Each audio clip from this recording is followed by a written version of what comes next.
ito yung left brain trader at saka right brain trader. So yung analogy nito is yung left part of the brain at yung right side of the brain. Yung left side is more logical and analytical. Yung right side is all about instinct o intuition.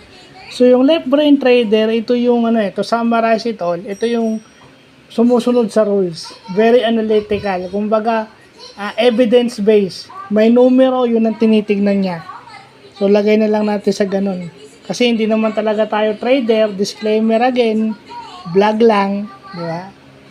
Disclaim na natin. Basta yun sila, left brain trader. Masyado silang concerned sa analysis, sa statistics about the trade o yung trade statistics na tinatawag.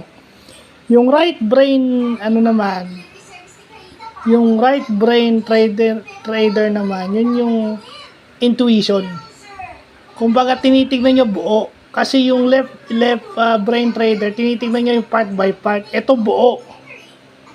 Tsaka wala siyang tinitignan basta pakiramdam niya, naramdaman niya na okay to, pag pangit to, which is pwedeng magkamali, pwedeng hindi.